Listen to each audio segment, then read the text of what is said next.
Hello, everybody, and welcome to the Hidden Lives of Writers. My name's Fiona Snyckers, and I'm joined by my co-host, Gail Schimmel. Hi, Fiona. Hi, Gail. How has your writing week been?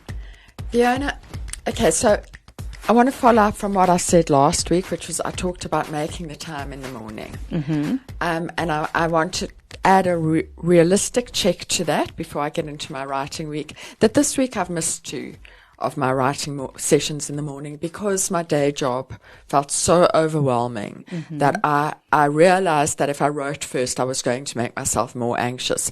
So I want to add to last week's advice of making the time that sometimes you also have to let yourself off the time. Mm-hmm. So I have made the time to a large part, and when I haven't done it in the morning, I've tried to make a bit of time in the afternoon, and that's mostly been possible because I'm rereading, because I'm completely stuck on a book.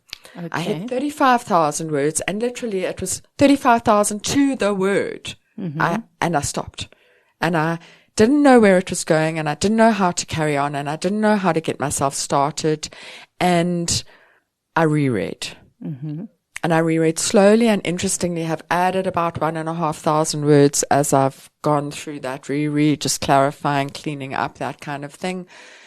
I just finished the reread this morning. Mm-hmm. Do I know exactly what's going to happen? I think maybe on the drive here I figured something out, and I think maybe it involves deleting some chapters, and I'm not really good at that. So that's where I'm at. What about you? Yeah, I'm also at a strange place with a book because I've been writing it for a year, and I had this idea in my mind that this was really going to be my magnum opus. This was going to be my big book, my important book, etc. And I finished it. I set myself a goal of 80,000 words, and I got there, and the book was finished. And I suddenly realized that it's not actually the work of genius that I was shooting for. And then the question was, oh, well, that's not good enough. I'll just have to write it over again. But then I stopped, and I told myself that not everything has to be your final word on a subject. Okay. It can just be a thing that you've written. Yes. And maybe a stepping stone in your career to something else. Okay. And just taking that pressure off myself of this doesn't have to be the great work. This doesn't have to be the breakthrough novel. It's just a novel. It's okay. You can make it better. Yes. Maybe you can't turn it into, whatever, perfection, Booker Prize winner, but you certainly can make it better. And maybe that is just good enough for now. Just managing those expectations. I've someone who writes on writing. I want to say it's one of the Annes, Anne Patchett or Anne Lamott, but I'm not actually sure. Talks about how the book in your head is always more perfect than the book on the page. That your book is perfect until you start writing it. Right. And whichever one of these Annes it is, writes the whole book in her head first, or she did when she started. She waitressed. I want to say it's Anne Patchett, who wrote a wonderful, wonderful book on writing called The Getaway Car. Yes. Not a book, a thing on writing. Mm-hmm. And she waitressed when she first was writing, and she'd write in her head while she was waitressing, and she'd write the perfect book in her head. And the moment you reduce it to writing, it's not perfect anymore. And maybe that's what's happened to you. Yes. In my head, it was this transcendent book. And now that it's on the page, it's just another book. It's a hard realization. It's a difficult thing to swallow, but it's very interesting to me that, people have written about this and talked about it. Yeah. And maybe it's a time for a reader, maybe it's reader feedback, which I'm also wondering because I never get reader feedback during a book, but I am considering giving this book to you to read. But I'm not sure if I'm ready for the feedback. That's actually the resistance. I'm a bit worried you're going to say, yes, in chapter 3, I knew exactly how all these characters were related to each other, and it's clear that's what's happened is da-da-da-da-da, and then I'm going to have to rethink the whole book. So I'm not sure I'm ready for that. Oh, boy. Yeah, we've talked before about how I'm willing to slash and burn my own manuscripts and just cut thousands of words at a time. And you are really not happy to do that. I'm really not a slasher and burner. And I think it's because I'm lazy. And I've talked about laziness is my superpower, but sometimes it is a problem that, cutting 10,000 words that you spend time writing, that goes against the lazy writer's guide of life. So we'll see. I'll see where I go from here. It might be that you get an email from me this week. I would actually love that, just for the record. But speaking of perfect books, what have you been consuming lately? So I want to talk about a book, and we know that this didn't work out well for me last time I did it, but a book I'm currently reading. But I want to talk more about the reading experience. So I'm reading God of the Woods by Liz Moore, which is a book everyone's talking about, everyone's read, everyone's loved, and I have been assured by a trusted reading friend that I will love it. And I am enjoying it. But I'm finding it very slow. And I think it's because I'm reading it as a real book and not a Kindle book. Right. And I do most of my reading on Kindle for several reasons. The biggest one being cost of books. They are much cheaper on Kindle. The other one being ease of transport. If you go on holiday, you can take a Kindle, not a suitcase. But for all those reasons, and also I enjoy the Kindle reading experience. And I'm wondering, I can tell that the book is not fast paced. It's a literary thriller, which is always slightly slower paced than a non-literary thriller. In fact, I think that's what the word literary and thriller means, like that we will take you there slower, that we will pause and admire the scenery as we get you to the high paced drama. But I don't know if it's the book. I don't know if it's me. And I'm wondering if you've experienced anything like this with your reading. I have also transitioned almost completely over to Kindle now. I like being able to increase the font and see what I'm reading. Tell us you're over 40 without telling us you're over 40. Indeed. And ever since they created a new feature where when the Kindle's off, you can see the cover, that has helped me sort of distinguish one book from another, because they were becoming a bit of a blur of text with one book running into another without that reminder of what the cover looks like. So my Kindle was doing that and it stopped doing that. Now it advertises to me when it's off. Oh, maybe that's a setting that you can change. Yes, I need to investigate that because it bothers me, but we're getting sidetracked. No, I like Kindle. It's my favorite way to consume a book. Going back to paper books is a struggle for me. It's like an extra obstacle to overcome. It doesn't sound as though that is the entire problem that you're having with this book. Maybe it is just a bit too slow paced and a bit too literary for me. Yeah, or maybe up its own bottom with the literariness. I don't know. Maybe I'm just not a literary reader anymore. And what about you, Fiona? What are you reading or consuming? Also in the literary space, I realized that a big gap in my reading was Elizabeth Strout, that I'd never read the Lucy Barton books. I'd never read the Olive Kitteridge books. So I got advice from people who are fans of hers and read My Name is Lucy Barton. And then I read Olive Kitteridge that she won the Pulitzer for. And I have to say, yes, I get it. 100% get it. I'm hungry for more books by her. I love them. And Olive Kitteridge being the unlikable character, I loved more. I don't know why. I'm very interested in unlikable female characters at the moment. And Lucy Barton is quite likable, so you can relate to her.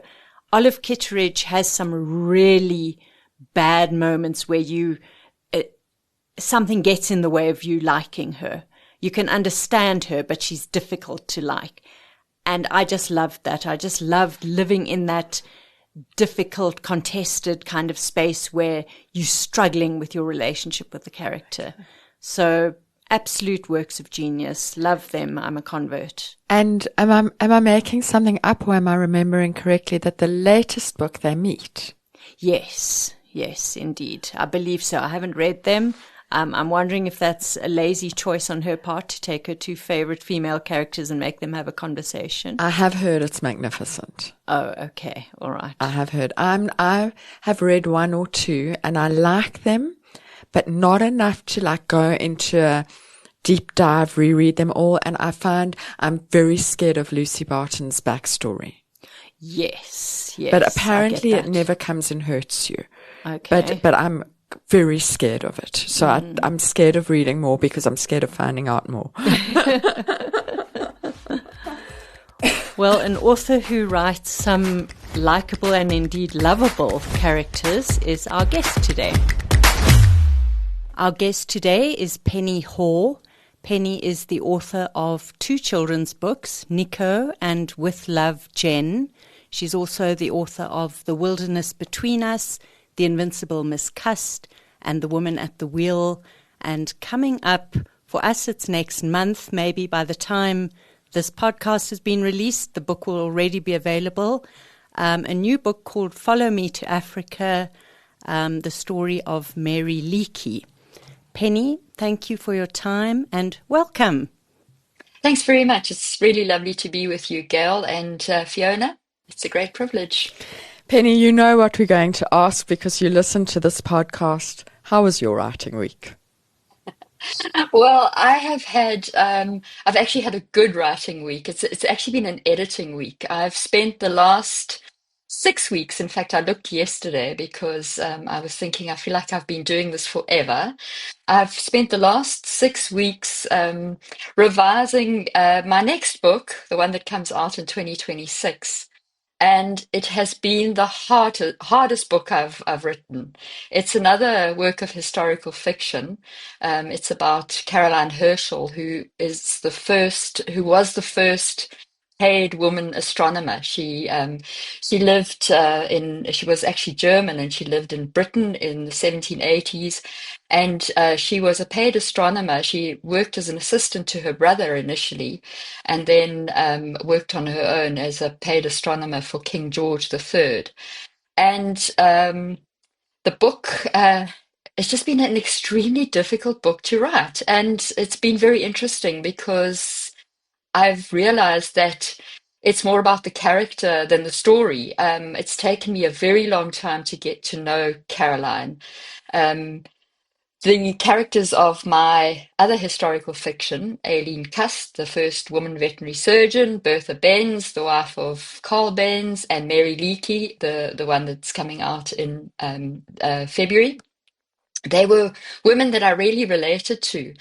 And Caroline Herschel has been extremely difficult. It's taken so long to get to know her.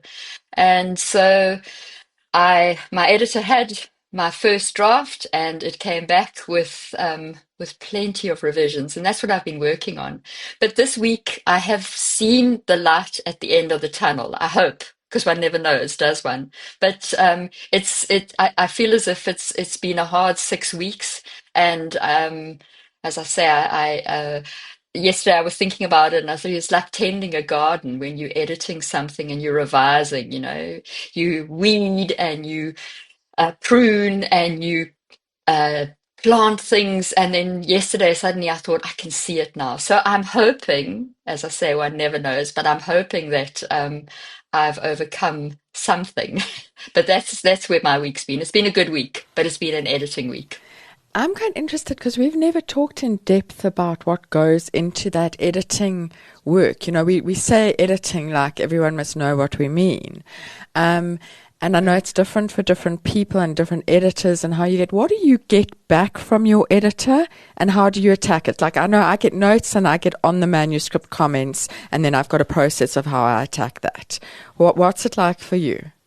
Yeah, it's similar. I get an overall editorial letter, which is hopefully mostly positive, but which is, especially with the first, obviously the developmental edits, telling me where the plot slows down, maybe where the character's lacking, where I might have lost readers' attention because I've gone into too much detail.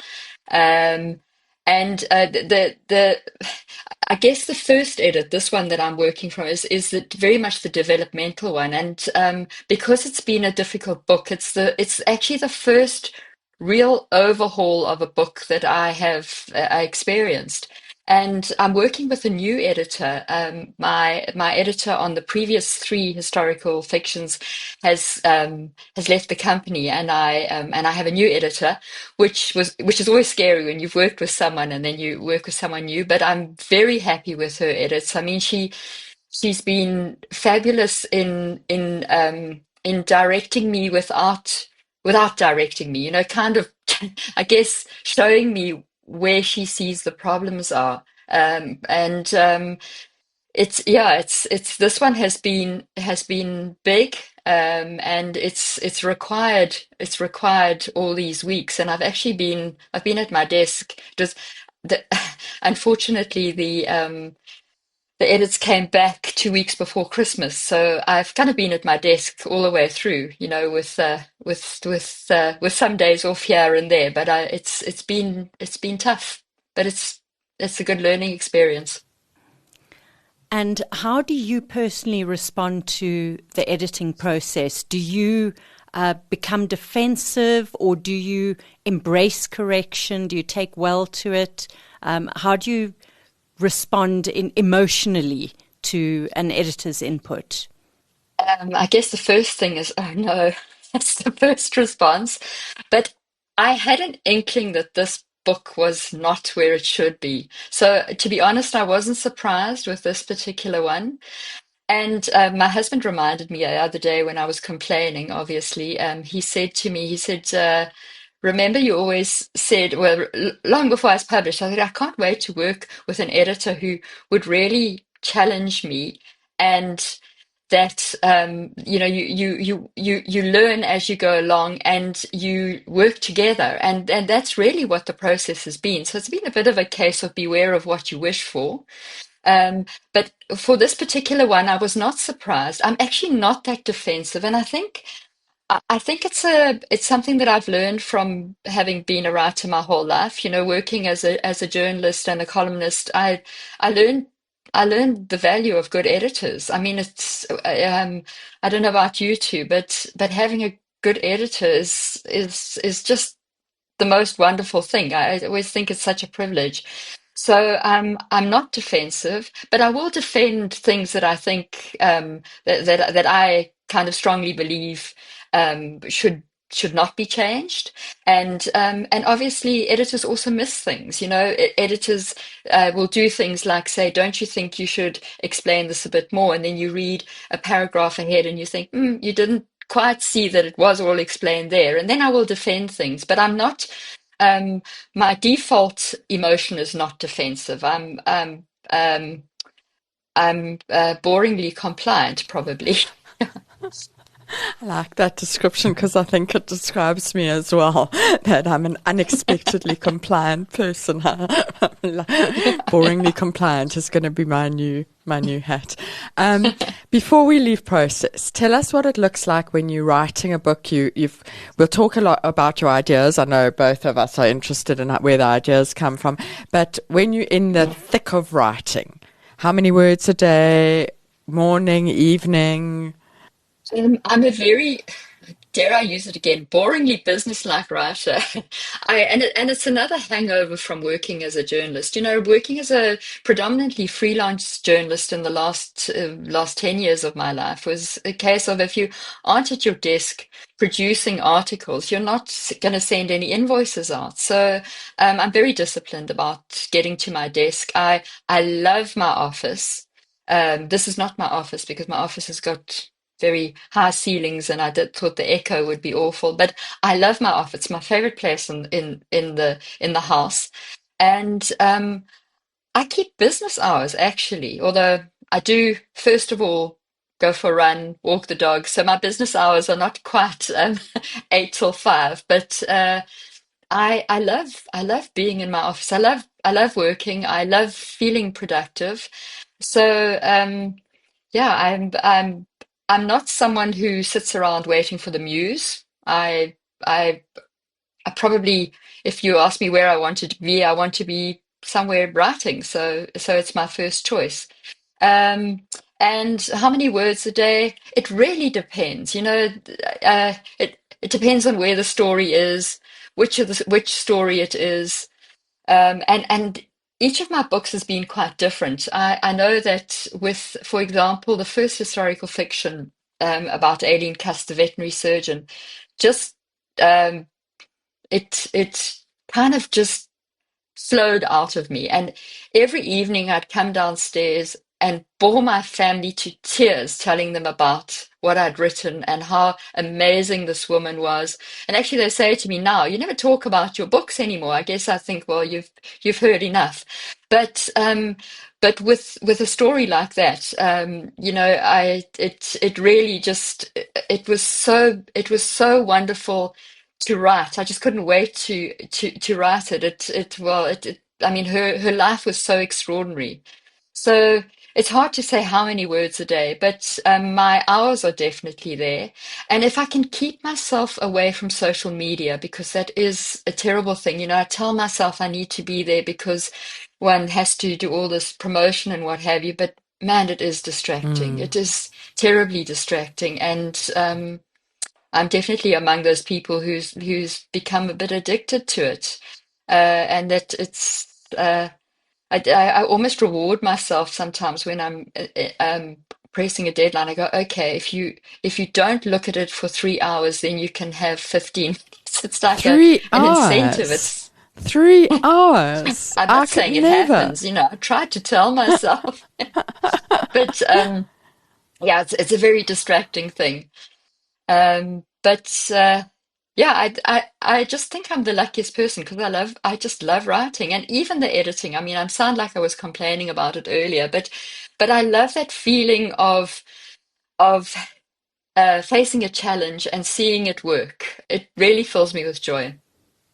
Well, I know Gail and I are both very interested in your journey to publication. And as a journalist, you seem to have always connected your writing to the real world. And when I look back on your career as a writer, it seems even your children's books were inspired by real events. And then your first adult novel, The Wilderness Between Us, was at least inspired by a walk that you yourself took through Tsitsikamma. Was that always what drew you, writing from real events, or have you ever been drawn to the entirely fictional? Just give us an idea of your journey towards publication. Yeah, that's a very interesting question because my first experiences of storytelling were talking to myself as a child.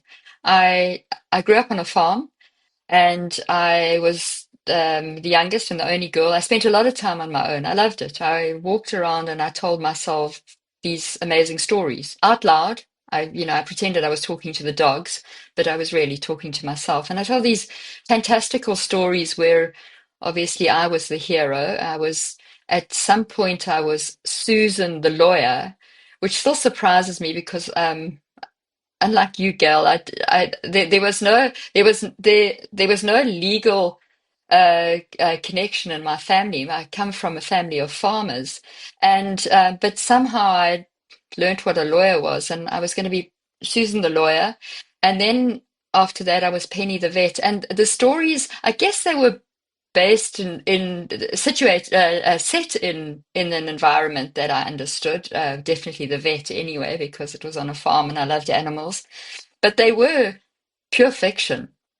And then I had such joy telling myself those stories. I mean, it was like radio theater for me. I couldn't wait to get up and go out and go walking and create these stories and tell my dogs the story. And they were episodes. So one day this would happen and the next day that would happen. But they were pure fiction. And then when I became a journalist, I kind of lost that playfulness of imagine the imaginary part of storytelling. And I always wanted to write a book. I always thought I would.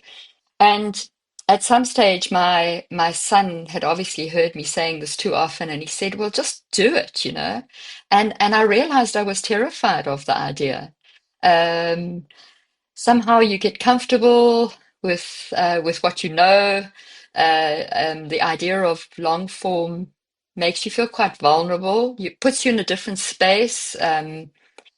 You're exposed. I think as an author, you feel more exposed than you do as a journalist. Maybe as a journalist, you're telling other people's stories, and as an author, you're exposing more of yourself. So I was quite nervous of it. And my son actually said to me, why don't you write a children's book about Nico, which is, as you said, Fiona, that's based on truth. It's a story about a vervet monkey that my grandmother raised, and I'd grown up with stories about Nico. And I heard them in my grandmother's voice, and I wrote the book as if she was talking to me. And I always think of it as my gateway book, but it was based on truth.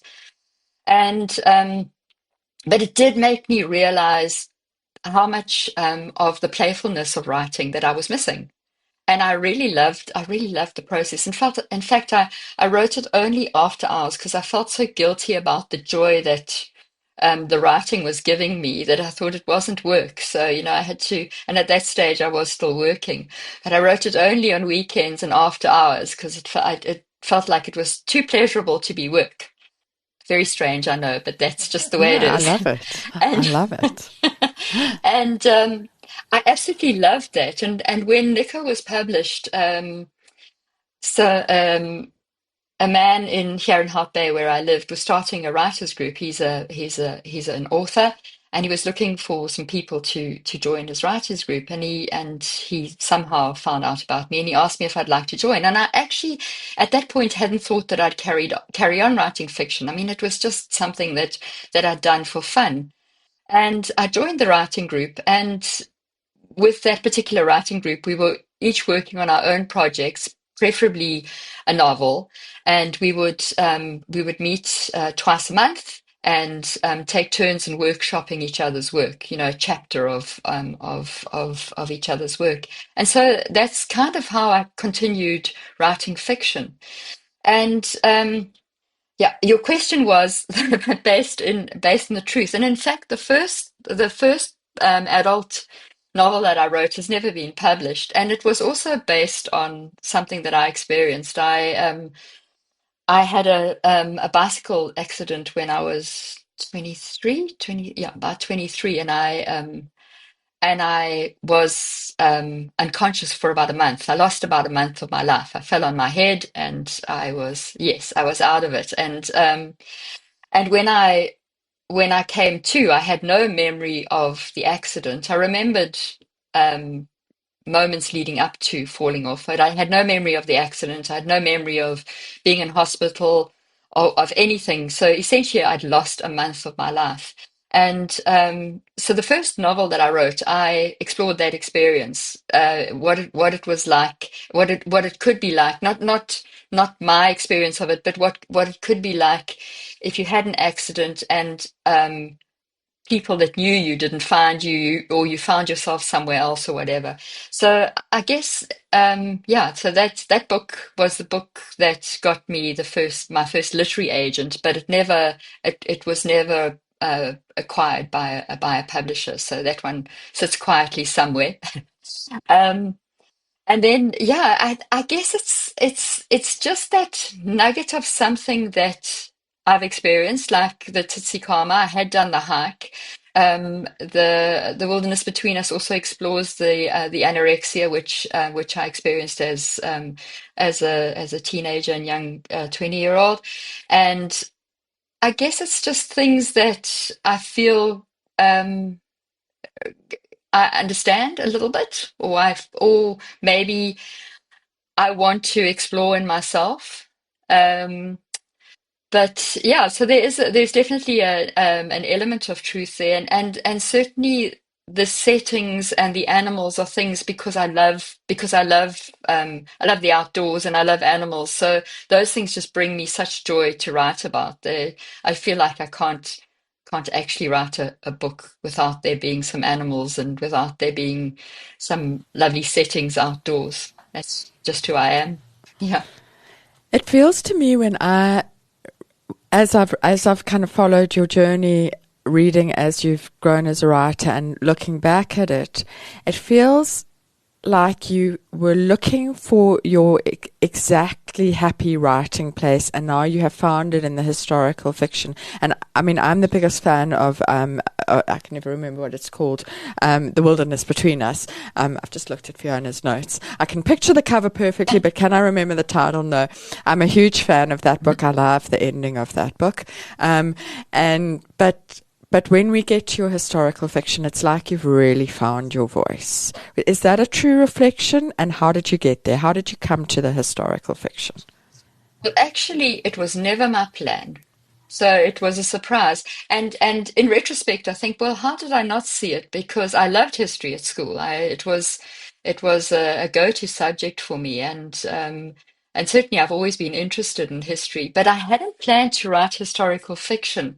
And what happened there was after I'd written The Wilderness Between Us, I I was thinking about writing something that was set in a veterinary practice, maybe somewhere in the country. And I was brainstorming with my daughter-in-law, in fact, and she's a fabulous young feminist, and she's full of great ideas. So I just love chatting to her about these kind of things. And we were talking about maybe settings, having a woman veterinary surgeon who and exploring the patriarchy and the sexism that she would probably come up against, particularly in a rural setting and what have you. And I thought, yeah, that's really a great idea.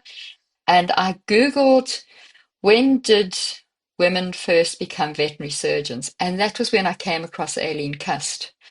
And it was extraordinary because within half an hour, I thought, well, this woman's story must be everywhere. Everywhere there must be historical fiction about her anyway. It was just the most amazing thing. And when I discovered that nobody had written her story aside from a small biography by a fellow veterinary surgeon in Britain, I just, I just, I thought, well, this is the story that I've been looking for. So I actually didn't set out to write historical fiction, but it took off from there. And as I say, in retrospect, I think, how did I not see it? Because I love the voices, I love the research that is required. Yeah, it feels quite natural to me. On the other hand, I don't think that I won't write contemporary fiction in the future at some stage. I would love to do that again. And the other thing, obviously, is that once the Invincible Miss Cust was picked up by source books, um, my agent said, well, if they're interested in one book, let's try and make it a multi-book deal. So it means that you've got something to work towards. You're not always trying to sell every book on its own. And because I was an unknown author, it needed to be something in that same genre. So that was where I had to set out for the next book, which was the book about Bertha Benz, and then the following deal, which was another two biographical historical fiction about the same kind of topic, women who have done extraordinary things. Yeah. So yeah, it was kind of by mistake, but as I say now, when I look back on it, I think, well, how did I not see it coming? Well, it was a very happy accident. Now, Yeah. the two that I've read, the Aileen Cust and the Bertha Benz books, are written in the Yes. first person. So you inhabit that character, their inner life, telling their story as though they're telling it themselves. So for that level of intimacy, you have to know the character really well and feel comfortable inhabiting the character. Can you take us through your research process and what it takes to get to know a character that intimately? The nice thing about both Aileen Cust and Bertha Benz, or the positive thing for me to write it in the first person, was that there isn't a lot of their own writing around. So there wasn't already a voice for them out there. It didn't feel as if I was assuming that I could take on their personalities. I guess because it's fiction, one does make a lot of assumptions.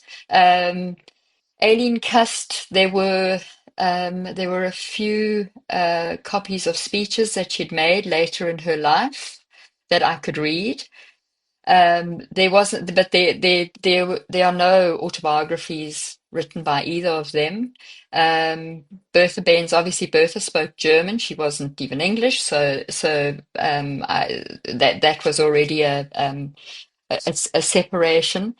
So the assumption, and I mean, it's a question that people ask, what gives you the right to assume you know what these women thought and what have you? Well, I don't know what they thought, but I'm celebrating them, and I like to imagine that I know what they thought and what might have been said and what they might have felt in certain circumstances. I mean, as an author, you're always going to be there, no matter how much you want to step back, and particularly where you're writing in the first person. And yeah, the amount of research. Well, it's I did as much as I possibly could. Neither Bertha nor Aileen, as I say, there was not a lot written about either of them. The biography about Aileen that was written by Connie, so forgetting her surname now, was very much about the legal problems that Aileen Cust had getting registered by the professional association. There was not a lot about her personal life, so I had to dig a bit deeper. The most amazing thing was that she was a good friend of Dorothy Gray, who was Edward Gray, the foreign secretary, British foreign secretary's wife. So there was quite a lot of kind of second-hand information around that friendship. But yeah, it's an interesting thing there, assuming one taking the voice. But for me, I related so closely to those women. It was possible. And I wanted to make their stories really personal. And then the Follow Me to Africa, you'll see I haven't written in the first person, because Mary Leakey has her own autobiographies out. Mary Leakey has written extensively. Aside from her academic papers, she has a beautiful autobiography. Her voice is very clear. If you're interested, you can read it wherever. So I stepped away and I wrote it in the third person. And Follow Me to Africa is quite different because it's a dual timeline story. Because partly because Mary Leakey already has her own autobiography, and as I say, a lot of academic papers. So I stepped away from telling the story from her perspective. I felt like I couldn't assume her voice because her voice is already out there. So that story is quite different from the other two. And the one that I'm writing now, the Caroline Herschel one, is again in first person. And maybe when you were saying that, Fiona, about how you how you need to know your characters very closely, and maybe that's been part of my problem here, is that I've had such difficulty getting to know Caroline Herschel and relating to her. So that's where the difficulty has been. Very interesting. And obviously the research is not just into the woman, but you're writing in a different time. So you have to get the details of that time right, which is the thing that frightens me the most after having written 5 pages of a conversation on a cell phone in a book set in the 70s as my first book. Like, I don't even know how you begin to go back further. How do you go about that? The details of the surroundings, the place, the time, all of those things. I mean, we live in a wonderful age of Google, don't we? I mean, it really is. I don't know how anyone wrote this kind of fiction before the internet was available. In fact, I've been with the book that I'm working on now. It's set initially in Bath and at the time that Jane Austen was writing. So I've been rereading Jane Austen I've been rereading and re-listening to a lot of Jane Austen, and the research. I mean, it's actually never ends. To be honest, people say to you, "Oh, do you do your research and then you write the story?" In fact, it never ends. Every time you go back and you're doing some editing, you go, "Well, I better check this." I mean, for example, something so simple. Yesterday I was looking and I saw that I'd used the word hello, and hello didn't come into being in that particular era. Hello was first used when the telephone came into being, and and I'm writing about the 1780s, and that kind of thing. So there are all these things that you just write, and then you discover, well, actually, no, that wouldn't be appropriate. Uh, one, I also am very lucky to have copy editors who do the historical checks for me, and I've learned so much from them. Aileen Cust, for example, I described this outfit that her mother was wearing, and my editor pointed out, well, they didn't, the sleeves would not be like that, and it was just so wonderful, and it made me aware. So every time I describe an outfit, I've got to go and check up, oh, what were they wearing? Would it be, what kind of fur stole would it be? What kind of sleeves? What kind of bodice? And so I've learnt as I go along, and but it is never ending, and I'm sure that readers will tell me when I get it wrong, because it'll happen. I'm interested to know what your happy place is when you're writing historical fiction. Do you like it when you've got these factual guardrails of what really happened to work within, or are you happiest when you're occupying the imaginative space where there isn't really anything known and you're having to make stuff up, essentially? Yeah, definitely the latter. I think one of the most enjoyable parts of writing The Invincible Miss Cust was the romance that she had with Dr. Willie Byrne, and there was it is known that they had a relationship, but how it happened and the extent of it were not known.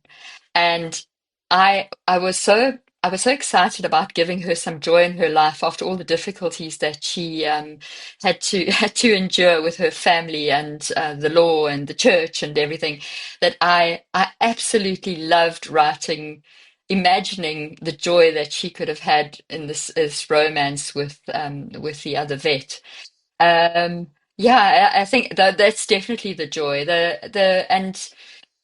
Um, I love writing the animal scenes, and in in the Follow Me to Africa, one of the things that drew me to Mary Leakey was what an animal lover she was. She was a breeder of Dalmatian dogs, and she always had dogs around her on the archaeological sites.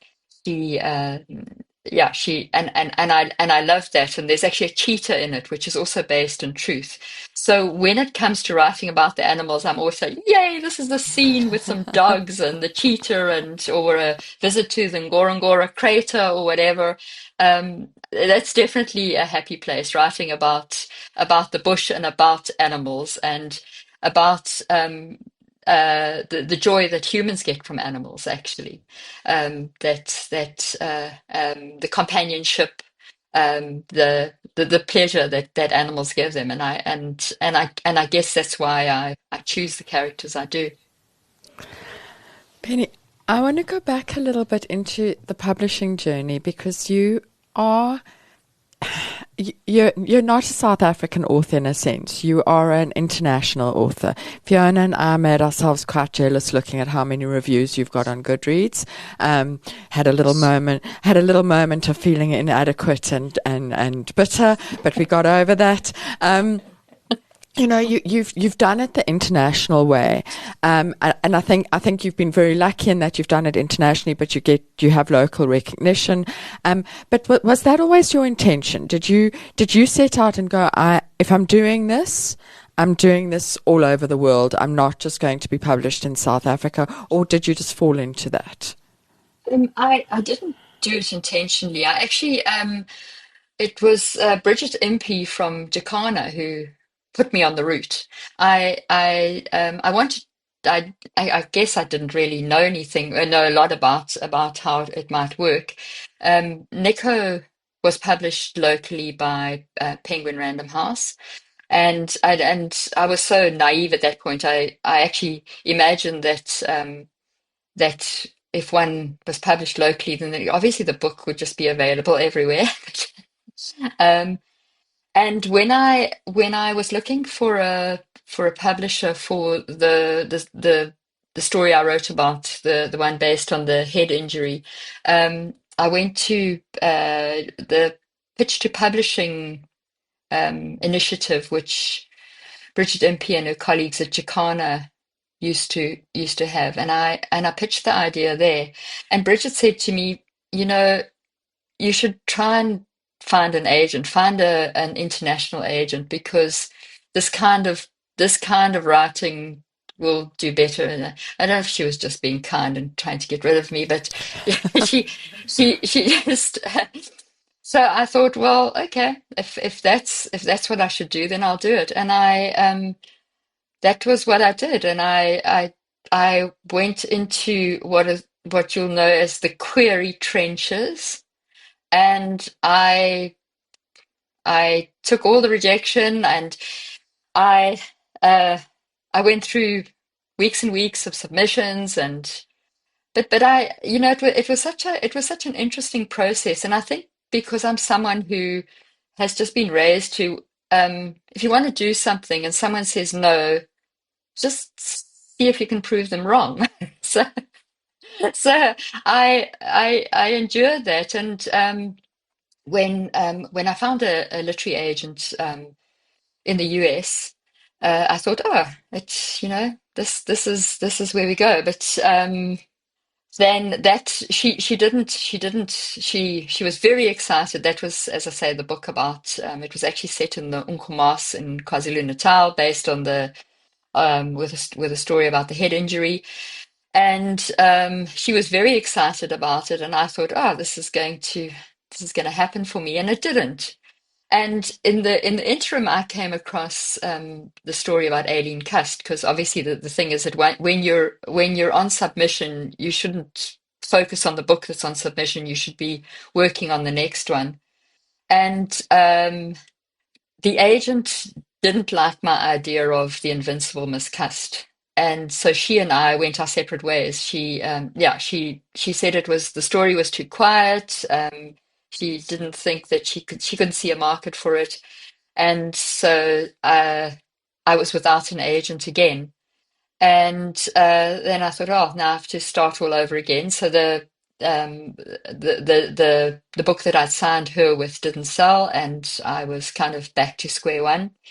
And the publishing house, Source Books, they're based in Chicago, and they're a woman-owned publishing company. They were until very recently known as the largest independent publishing company in the US, but they're subsequently Penguin has got majority shares in the company, but it's still run by this extraordinary publisher called Dominique Rucker. She's got a largely women executives. They're just the most extraordinary company, and they had taken the manuscript of the book that had been out to acquisition. So I knew about them from my former agent, and I'd been very excited. I thought they might acquire it, and then whatever happened, they didn't. They decided not to do it. But while I was querying the Invincible Miss Cust, I saw that one of their editors had an open window for historical fiction about women, unknown women, and I wrote to her and I said to her, "Would you be interested in seeing this?" And she said, "Yeah, sure." And so I sent it to her, and 3 months later, you kind of almost forget, because you think, well, obviously not interested. I woke up one morning. It's nice thing about working with Americans. You get the news first thing in the morning, yeah. And she said, we'd like to make an offer. and but they like to work through a literary agent because that's the way their business models are set up. So she said to me, I can tell you that we're going to make an offer, but we'd like to work through a literary agent. So would you like to go back to your other literary agent, or will you try and find someone else? And I felt that since the other literary agent and I had kind of parted ways, I needed to find someone new, especially now since now I was looking at historical fiction, different agents and different that look at different genres. So I was able to find an agent with an offer in hand, which is really a great privilege because then I could kind of be a little bit choosy. So, so I was really lucky, and I could go to an agent who I thought, oh, this would be great, and say to her, listen, this is what's happened. Here's the offer. Would you like to represent me on it? And obviously any further books.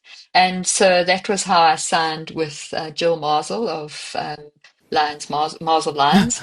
And You just went straight for the big guns there.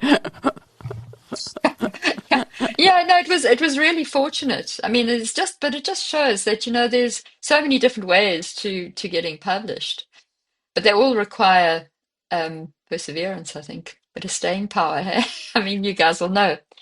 So yeah, that was how I became internationally published. Maybe because from being rejected by local publishers. Well, it was their loss, clearly. Penny, Thank you, I'm so Fiona. interested in why you've been struggling with the manuscript you're working on now. And you talk about yourself and your editor struggling to connect with this character. Is there an element of unlikability about her? Is that the issue? Because unlikable female characters are an obsession of mine. It's so interesting, because there is. Okay. There, yes, and it was one of the problems. Liv, my editor, said to me, she's so mean, and she, um, you know, part of the problem with her was that she she was very beholden to her brother. So in some ways, she was passive, too passive. The backstory there was she was born in Hanover, which was part of Germany, and she suffered from smallpox and from typhus. So she was very badly scarred, and her growth was stunted. She was a very tiny, scarred woman, and her mother decided that she wasn't worth an education. So the rest of the siblings were all educated, but Caroline, it was decided that it wasn't worth spending money on an education for her because she would never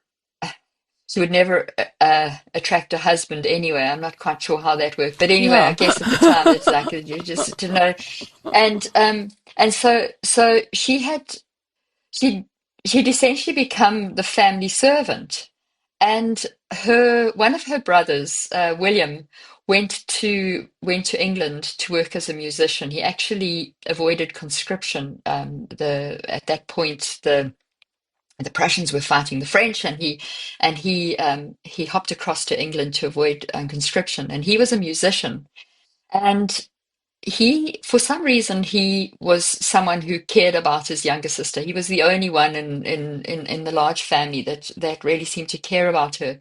And he came back to Hanover, and he had found a job in Bath as the musical director of public concerts. So he was a great musician and had an orchestra and was a music teacher. And he convinced his mother that he could take his sister, Caroline, to England and teach her to become a useful soprano. Now, she had no education or anything.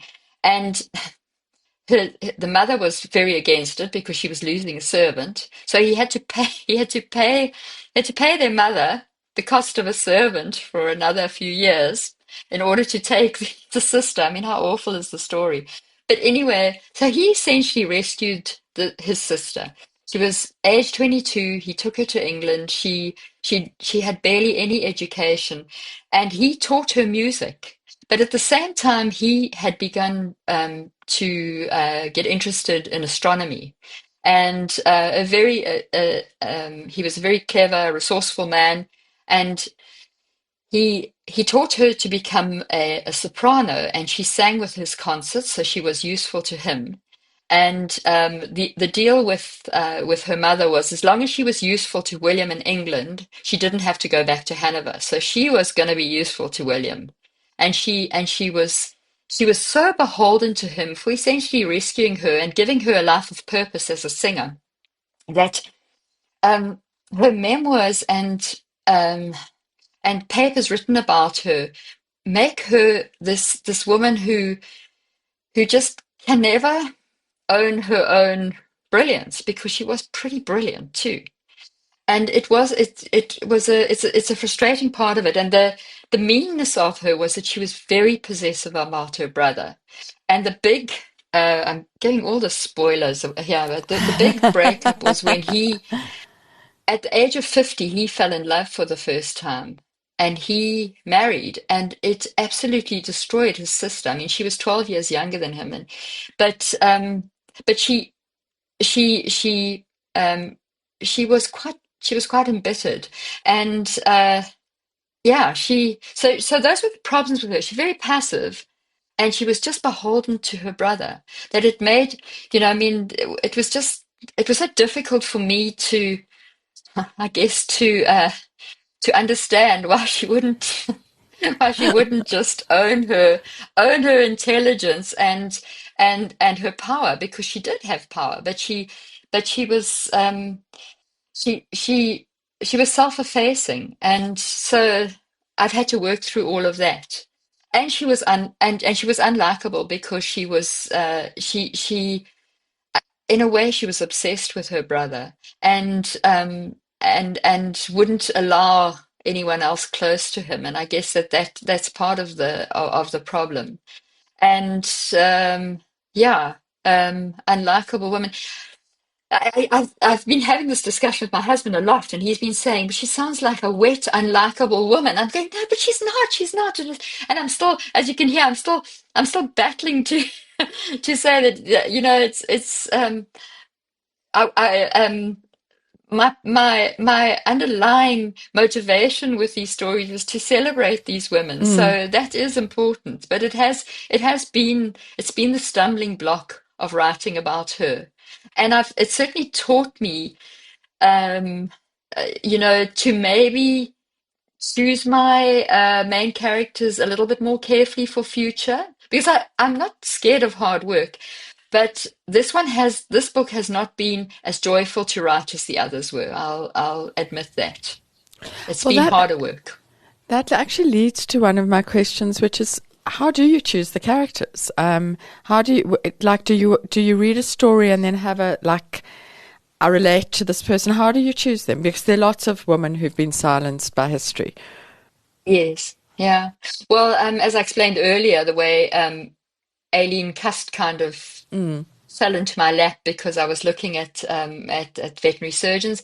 And then Bertha Benz, the story of Bertha Benz, I had when I was working for Business Day, we were doing a supplement for Women's Day, and we were looking at women in history, in science, technology, engineering, and mathematics. And I read a paragraph about Bertha Benz, and how her trip between Mannheim and Pforzheim had been the first long distance test drive, and how amazing it was. And when I read that paragraph, I thought, well, this is not just a woman who woke up one morning and decided that she was going to take her husband's noisy, smelly machine across 106 kilometers. She knew a lot more about it by then. So I knew about her from then. So when my agent and I were discussing pitching another idea to the publisher at the same time as the Aileen Cuss story, I remembered Bertha, and so I thought that would be an interesting story. So that's how she came about.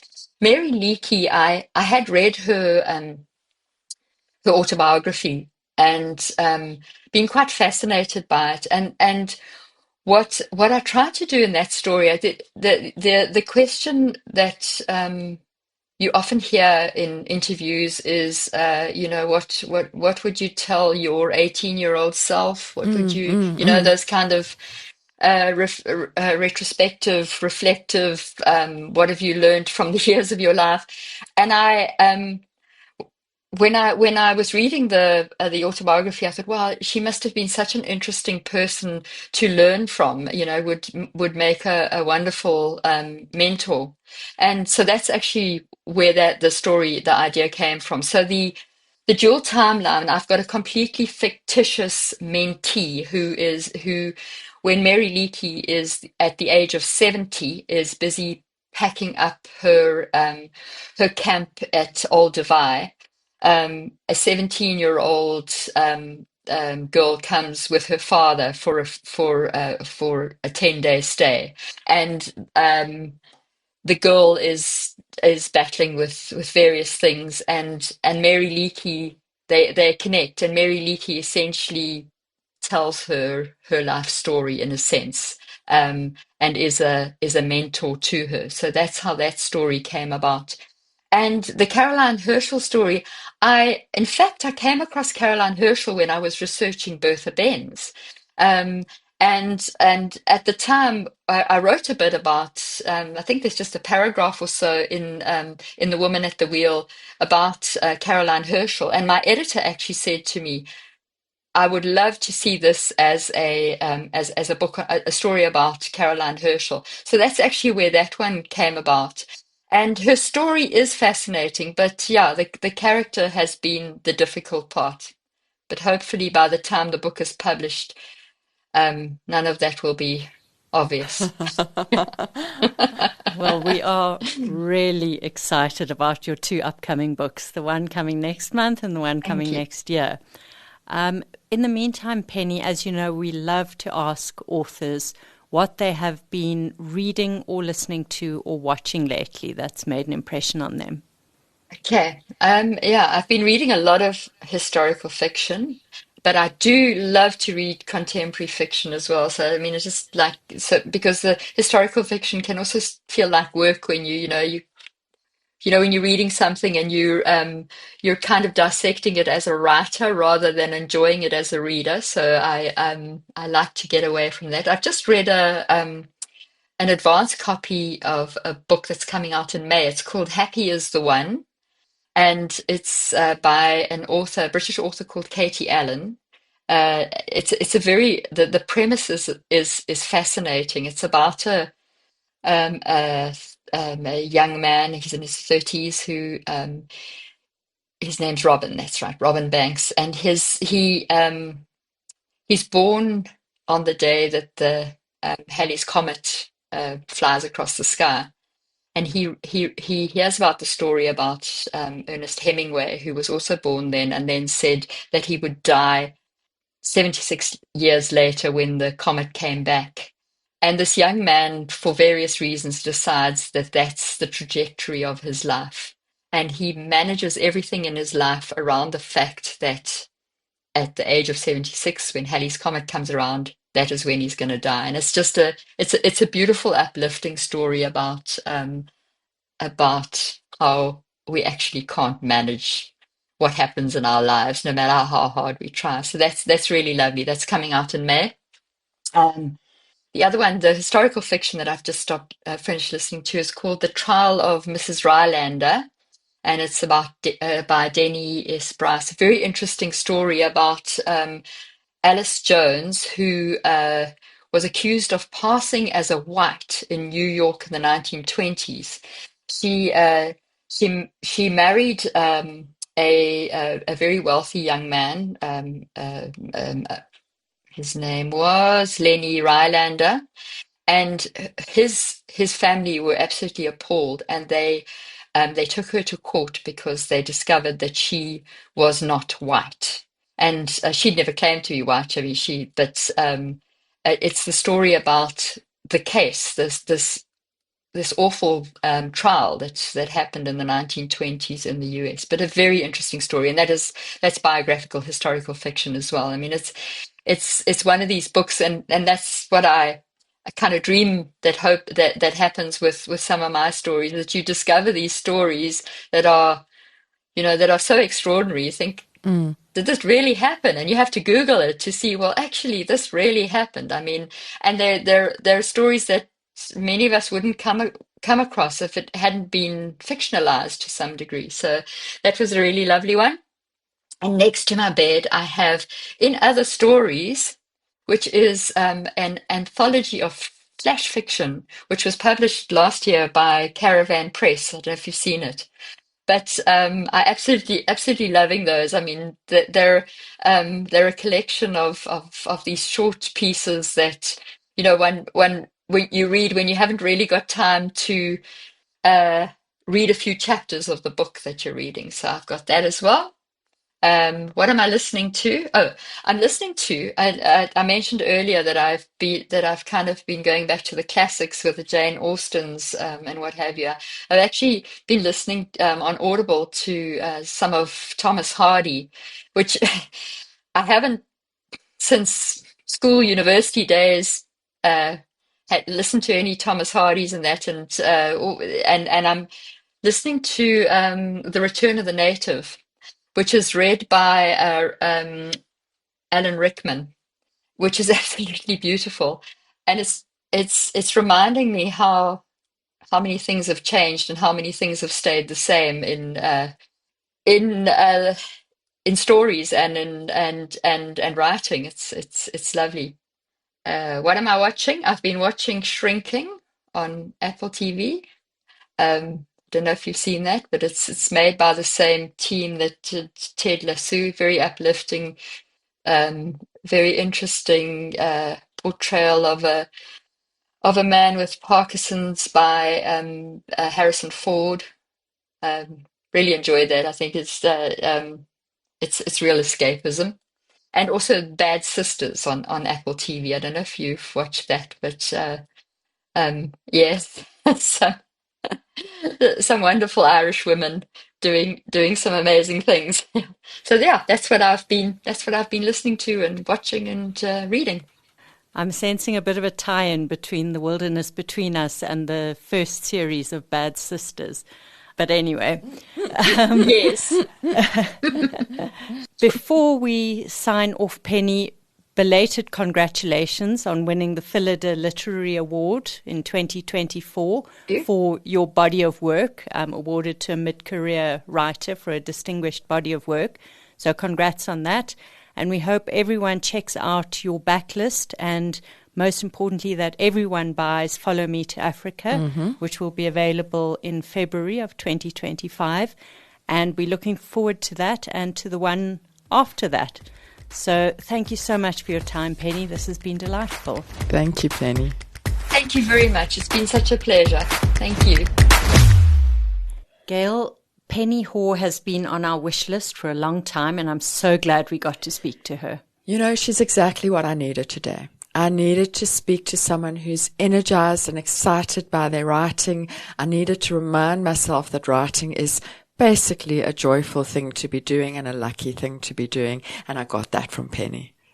I also want to talk about the joy of writing aspect, but first of all, what did you get from what she said? So I was so interested in the talk about editing. I'm so glad we had that. And she said something that fascinated me, that she loves the satisfaction of being faced with an editorial problem and then fixing it. And it's something I related to, and it's something actually I wanted to talk about in my advice. So I'm just going to do everything all at once. I had heard somewhere, because I never know where I hear things, that a good editor makes your heart sink slightly. Okay. And that has been my experience, that when you get those notes back and you're like, oh my God, that often is a sign that this is going to be a good edit. It's going to be an edit you needed, and it's going to be a very satisfying edit once you are through the hardness of doing it. And I think I was just interested that she recognizes that there's that satisfaction of you get an editorial problem that I've had this experience, you look at it and you think, I can't fix that. Like, it's too hard. It's going to untangle. We have this particularly with my Katie Gail writing, where I do most of the editing process, where fixing this little thing that the editor's highlighted is undoing a whole thread through the book. And you have to follow that thread back and fix the whole thread going through the book. And I'm not sure we always achieve that without leaving a little piece broken. But there is this huge satisfaction then of you finding the way you can fix it. And because I'm lazy, with the least possible work, and often the solution is so elegant, and there's a real satisfaction in that. So I think I love that she enjoys the editing process and finds satisfaction, and that's my advice, that the editing process can be very rewarding. Got all my thoughts into one go there. What about you, Fiona? Well, as I said, I was interested in what she said about feeling so much joy in writing some of the books, especially the Aileen Cust books. And I think I think it's because she really related to that main character and found her very inspiring and likable. And she also talked about how in her most recent work, the main character is less accessible to her and to the editor. There's that element of difficulty and unlikability. And I'm wondering whether that awkwardness won't lead to some of her most interesting writing to date. It certainly sounded like a very interesting character to get to grips with, and she's done a terrible thing. I'm almost more excited about that book than the book that's immediately available. Yeah, so if I had to tie that to advice, it would be, if you are really struggling with something in a book, perhaps that struggle process should not be shunned. Don't take it as a reason not to write that scene. It could be an indication that it's going to lead to your most interesting writing, that for the reader, that struggle on the page is going to be the most interesting thing to read.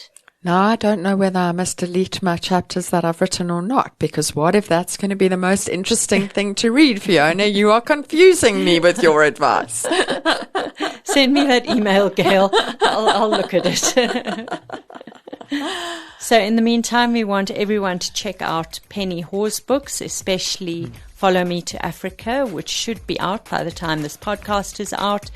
And we'd love to hear if you've read Penny Haw's books, if you have thoughts about what we've been chatting about. We're on all social media across the board, so please get in touch. You've been listening to another production from Solid Gold Podcasts.